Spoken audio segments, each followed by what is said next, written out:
नमस्कार मित्रांनो, मी अमोल जाधव. स्वागत आहे तुमचे CSC मराठी या यूट्यूब चॅनलवरती.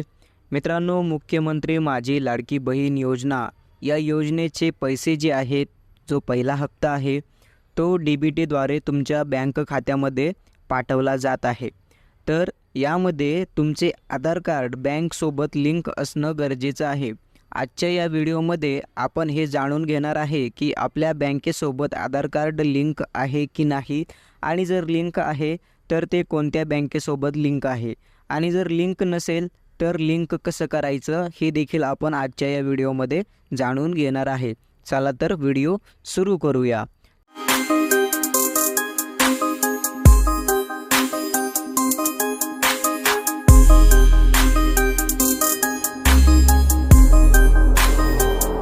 सगळ्यात पहिल्यांदा आपल्याला आधार कार्ड बँकेमध्ये लिंक आहे का हे पाहण्यासाठी आपल्याला कोणतेही एक ब्राउझर ओपन करायचं आहे.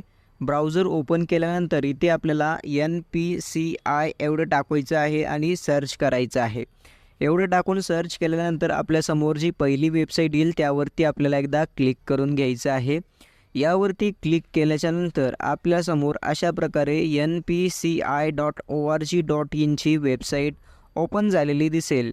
आता इथे आपल्याला महत्त्वाच्या ज्या स्टेप मी सांगणार आहे त्या तुम्हाला फॉलो करायच्या आहेत, आणि तुम्हाला चेक करायचं आहे की तुमचं आधार कार्डसोबत बँक खातं कोणतं लिंक आहे, किंवा लिंक नसेल तर मग ते लिंक कसं करायचं, संपूर्ण माहिती आपण आजच्या या व्हिडिओमध्ये पाहणार आहे. तर पेज अशा प्रकारे लोडिंग होईल. लोडिंग झाल्यानंतर तुम्हाला अशा प्रकारचं होमपेज बघायला मिळेल. इथे सगळ्यात पहिल्यांदा आपल्याला इथे आल्यानंतर कन्झ्युमर हा एक ऑप्शन आपल्याला 2 नंबरला बघायला मिळेल. यावरती आपल्याला एकदा क्लिक करून घ्यायचं आहे. यावरती क्लिक केल्याच्यानंतर इथे आपल्याला भारत आधार सीडिंग एनेबल बेस हा एक ऑप्शन आहे. इथे पाहू शकताय तुम्ही, भारत आधार सीडिंग एनेबल बेस यावरती तुम्हाला एकदा क्लिक करून घ्यायचं आहे. यावरती क्लिक केल्याच्यानंतर आपल्याला नवीन पेज ओपन झालेलं दिसेल. आता इथे तुम्हाला आधार कार्ड नंबर टाकायला विचारेल, तर तुमचा जो काही आधार कार्ड नंबर आहे तो तुम्हाला बघून इथे टाकून घ्यायचा आहे. त्यानंतर इथे विचारलेलं आहे रिक्वेस्ट फॉर आधार सीडिंग.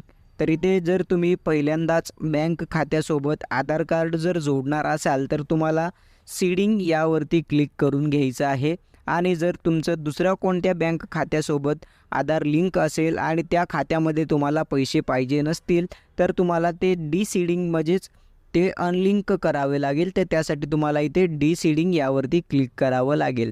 आपण पहिल्यांदाच बँक खात्यासोबत सोबत आधार कार्ड जोडत आहे, त्यासाठी आपण सीडिंगवरती क्लिक करणार आहे. इथे तुम्हाला सिलेक्ट युअर बँक या ठिकाणी तुम्हाला या 5 बँका दिसत आहेत, ज्यामध्ये बँक ऑफ बरोदा आहे, कॅनरा बँक आहे, इंडियन बँक आहे, इंडियन ओव्हरसीज बँक आहे आणि कर्नाटका विकास ग्रामीण बँक या 5 बँका आहेत. यापैकी जर तुमचं खातं असेल तर तुम्हाला बँकेत जाण्याची गरजसुद्धा पडणार नाही आहे. तुम्हाला ऑनलाईनच इथे ॲप्लिकेशन करण्यासाठीचा ऑप्शन दिलेला आहे, आणि ही NPCIने नवीनच चालू केलेली साईट आहे.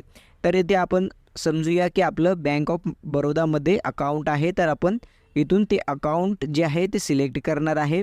त्यानंतर इथे सीडिंग टाईप विचारलेलं आहे, तर तुम्ही फ्रेश सीडिंग म्हणजेच पहिल्यांदा अकाउंट सोबत आधार कार्ड जोडत असाल तर फ्रेश सीडिंग यावरती तुम्हाला क्लिक करायचं आहे.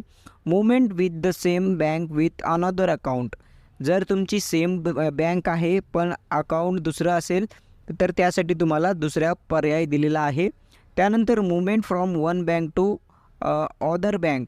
जर समजा तुमचं बँक ऑफ बरोदामध्ये अकाउंट आहे परंतु त्याच्यामधून तुम्हाला चेंज करून दुसऱ्या बँकेमध्ये सीडिंग करायचं आहे, तर तुम्हाला हा तिसरा ऑप्शन देण्यात आलेला आहे. आता इथे आपल्याला अकाउंट नंबर विचारलेला आहे, तर तुम्हाला इथे तुमचा बँकेचा अकाउंट नंबर संपूर्णपणे टाकून घ्यायचा आहे. कन्फर्म अकाउंट नंबर या ठिकाणी देखील तुम्हाला परत एकदा अकाउंट नंबर टाकून घ्यायचा आहे. त्यानंतर इथे आपल्याला बाय सबमिटिंग माय आधार नंबर इथे 2 तुम्हाला चौकोन बॉक्स दिसतील. हे चौकोन बॉक्स टिक करून घ्यायचे आहेत, आणि हा जो कॅप्चा कोड दिसत आहे हा कॅप्चा कोड तुम्हाला या ठिकाणी टाकून प्रोसीड या बटनवरती क्लिक करून घ्यायचं आहे. एवढं केल्यानंतर तुमच्या आधार कार्डसोबत जी मोबाईल नंबर लिंक असेल त्यावरती एक OTP पाठवला जाईल. तो OTP तुम्हाला इथे टाकून द्यायचा आहे. हे केल्यानंतर तुमचं 24 तासाच्या आतमध्ये किंवा 48 तासाच्या आतमध्ये तुमच्या बँकेसोबत तुमचे आधार कार्ड जे आहे ते DBT लिंक झालेले दिसेल आणि जो काही मुख्यमंत्री माझी लाडकी बहीण योजनेचा हप्ता आहे, जे तुम्ही बँकेमध्ये आधार कार्ड लिंक केलेलं आहे त्या खात्यामध्ये तुम्हाला याचा लाभ हा मिळणार आहे. आता तुम्ही म्हणाल की आमचं आधार कार्डसोबत बँक खातं लिंक आहे की नाही आम्हाला कसं समजेल? तर पाहण्यासाठी तुम्हाला इथे वरती एक छोटासा बाण आहे त्यावरती एकदा क्लिक करून घ्यायचं आहे. त्यानंतर इथे तुम्हाला 3 नंबरचा ऑप्शन आहे गेट आधार मॅप स्टेटस, यावरती तुम्हाला एकदा क्लिक करून घ्यायचं आहे. इथे तुम्हाला तुमचा आधार कार्ड नंबर विचारला जाईल, तो तुम्हाला इथे टाकून घ्यायचा आहे.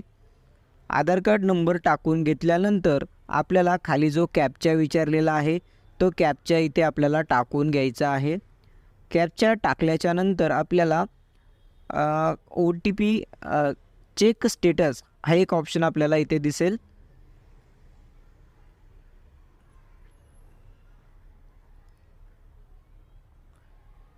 चेक स्टेटस यावरती आपण जसे क्लिक करू त्यानंतर आपल्या मोबाईलवरती जो आपला रजिस्टर्ड आधार कार्डसोबत जो लिंक नंबर आहे त्यावरती एक OTP पाठवला जाईल. तो OTP तुम्हाला इथे टाकून सबमिट या बटनवरती एकदा क्लिक करून घ्यायचं आहे.